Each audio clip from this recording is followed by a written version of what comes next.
Hola a todos, bienvenidos al canal de Seda Editores. Soy Juan Carlos González y en esta ocasión me gustaría platicarles del libro Pedro Páramo de Juan Rulfo. No olviden suscribirse al canal, regalarnos un like y activar la campanita de notificaciones para que se enteren cada que subamos nuevo contenido. Pedro Páramo es una novela que fue escrita por el mexicano Juan Rulfo y que fue publicada en 1955. La novela de Rulfo supuso un parteaguas e inauguró nuevos caminos no solo para la literatura mexicana, sino para toda la literatura latinoamericana. La crítica y el público, acostumbrados a los modos literarios del siglo XIX, presentes todavía a mitad del siglo XX en muchas obras, no la recibieron con buenos ojos, pero también hay que señalar que también entre ellos, crítica y público, hubo quienes reconocieron de inmediato en la novela de Rulfo las hechuras de una obra maestra. Desde el principio su reconocimiento no ha hecho más que crecer. Grandes autores la han tenido en alta estima, como Jorge Luis Borges, quien señaló: Pedro Páramo es una de las mejores novelas de las literaturas de lengua hispánica y aún de toda la literatura. O Gabriel García Márquez, quien sobre Pedro Páramo contó la siguiente anécdota que ya se ha vuelto muy famosa. Sentía que aún me quedaban muchos libros pendientes, pero no concebía un modo convincente y poético de escribirlos. En esas estaba, cuando Álvaro Mutis subió a grandes zancadas los 7 pisos de mi casa con un paquete de libros. Separó del montón el más pequeño y corto y me dijo muerto de risa: lea esa vaina, carajo, para que aprenda. Era Pedro Páramo. Aquella noche no pude dormir mientras no terminé la segunda lectura. Nunca, desde la noche tremenda en que leí La Metamorfosis de Kafka en una lúgubre pensión de estudiantes de Bogotá, casi 10 años atrás, había sufrido una conmoción semejante. O la norteamericana Susan Sontag, quien dijo: la novela de Rulfo no es solo una de las obras maestras de la literatura mundial del siglo XX, sino uno de los libros más influyentes de este mismo siglo. Rulfo escribió la novela cuando tenía 30 y tantos años y es la segunda obra de las 2 únicas que publicó en vida. La primera fue el libro de relatos El Llano en Llamas, el segundo libro sería la novela de Pedro Páramo y publicaría una tercera obra, El Gallo de Oro, pero esta se haría de manera póstuma.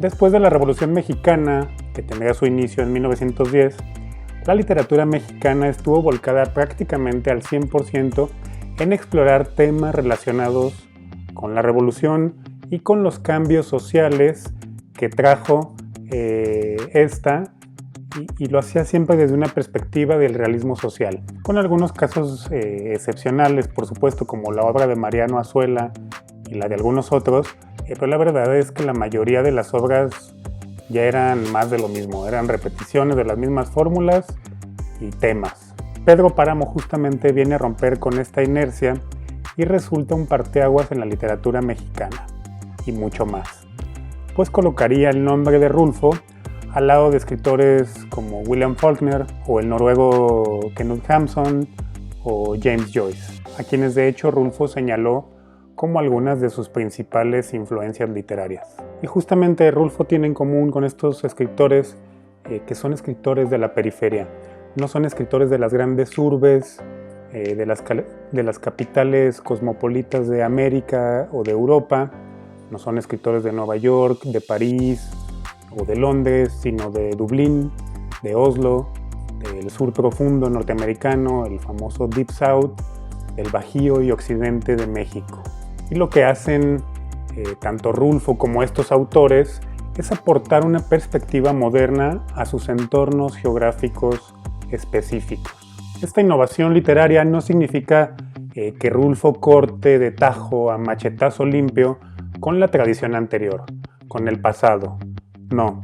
Finalmente podemos decir que en la obra de Rulfo nuevamente hay escenarios y personajes rurales y de la revolución, etc. Finalmente Rulfo vuelve a esos temas, pero lo hace de un modo completamente novedoso. Pone uno de sus pies en ese pasado y el otro lo coloca lejos de ahí, entablando un diálogo con las literaturas de otras latitudes. Unos pocos años después, otros autores mexicanos harían más o menos algo similar, como Carlos Fuentes con La región más transparente o La muerte de Artemio Cruz, o incluso autores latinoamericanos como García Márquez con 100 años de soledad. Rulfo, pues, reaccionando contra los desgastes de la literatura realista y sobre la revolución, retoma algunos de esos mismos temas y los hace universales. A raíz de los cambios sociales que trajo la Revolución Mexicana, se produjo un éxodo masivo del campo a la ciudad, lo que creó pueblos fantasmas en medio de paisajes rurales y vacíos.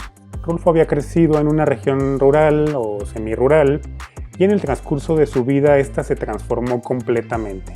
El abordaje de Rulfo no es desde la denuncia social, sino desde el conflicto y la nostalgia que le produce la pérdida de ese México. No hay manera de hacer una reseña de Pedro Páramo sin hacer spoilers.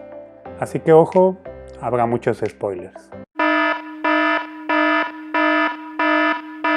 Pedro Páramo tiene una estructura laberíntica, está compuesta por 70 fragmentos breves en los que se intercalan pasado y presente, hay varios narradores, por lo que el lector es quien debe armar las diferentes historias, las diferentes líneas cronológicas de estas, ya que la estructura de la novela no es lineal.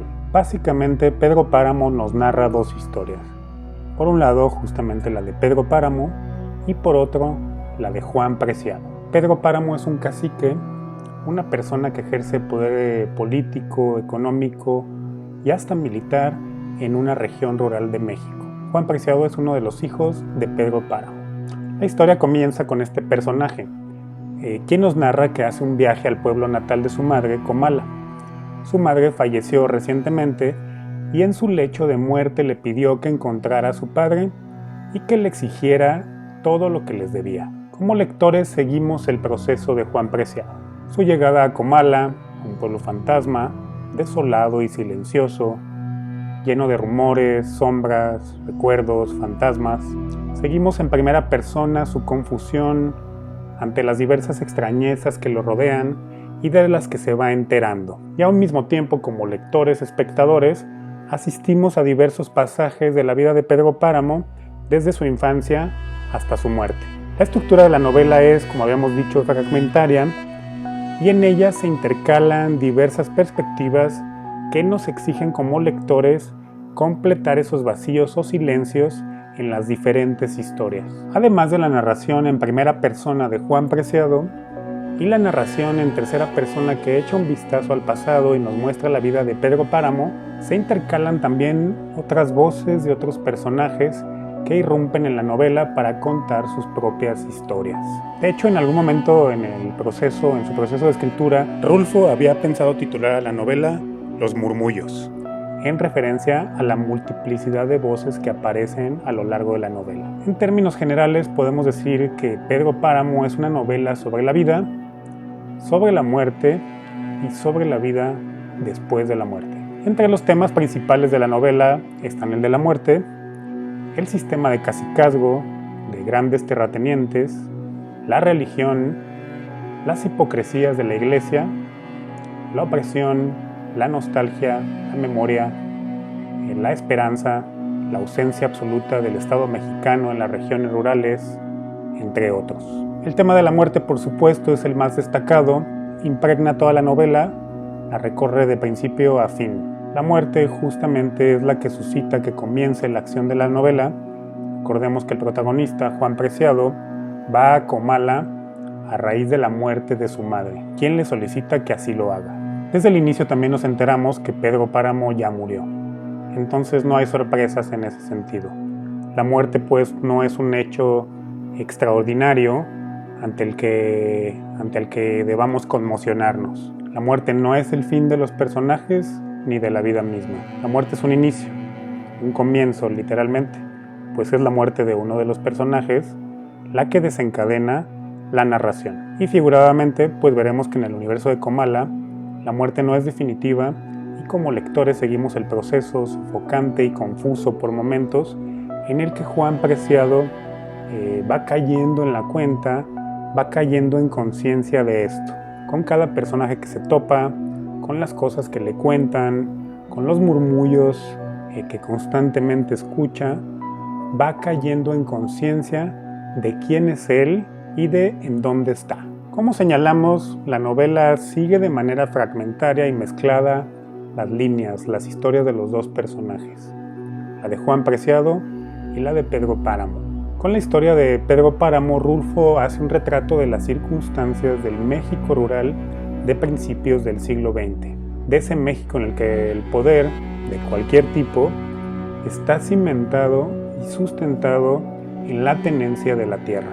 Pedro Páramo es un cacique, un warlord, como dicen en inglés, un pequeño tirano que ejerce un control casi absoluto en una región.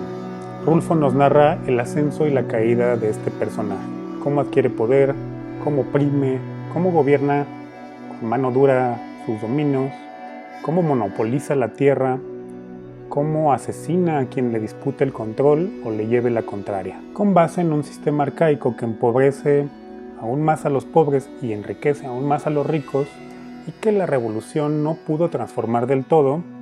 Comala respira porque Pedro Páramo lo hace, porque Pedro Páramo así lo decide, y en su descenso hacia la decadencia y hacia la muerte, también se carga a todo el pueblo con él. Además, como dijimos, el Estado está ausente en el universo de Comala. Vamos, no hay ni un atisbo ni una sugerencia de él, con lo que Pedro Páramo es prácticamente un cacique absoluto. No le tiene que rendir cuentas a nadie, ni a un gobierno central, civil o militar, ni a ningún tipo de autoridad. No responde a nadie más que a sí mismo. El México rural que retrata Rulfo es un México obsesionado con un catolicismo rancio que hace que los feligreses siempre estén en deuda con sacerdotes hipócritas.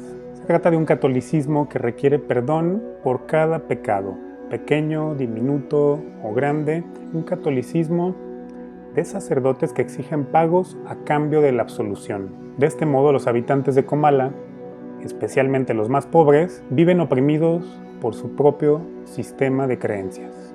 El personaje del padre Rentería es la personificación de este catolicismo, de la religión en Comala. Y como al propio padre Rentería se le niega la consagración por haber absuelto a los Páramo por diversas fechorías, se sugiere que por esta razón Comala está convertida en una especie de purgatorio, pues muchos de sus pobladores no recibieron nunca la absolución antes de su muerte, por lo que andan penando por ahí, exhibiendo sus culpas, sus pecados, sus rencores, sus remordimientos. Sin temor a exagerar, podemos decir que Pedro Páramo es una genialidad.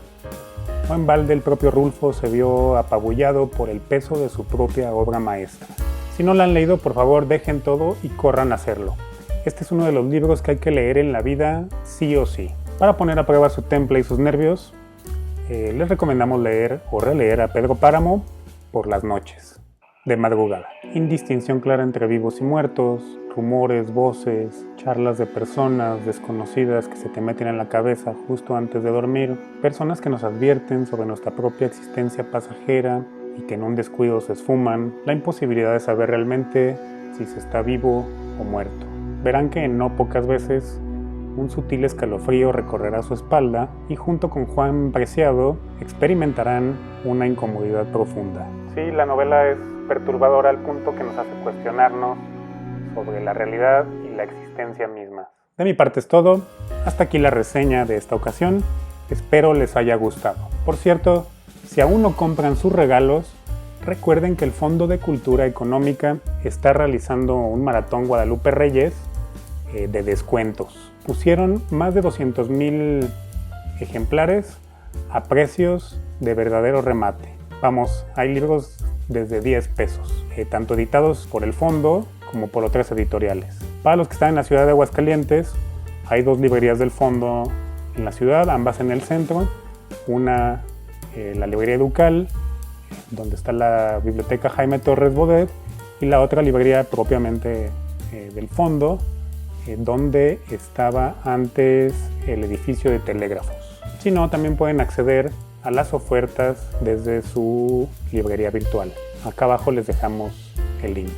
A nombre de Seda Editores, les deseamos que pasen unas felices fiestas. Hasta la próxima.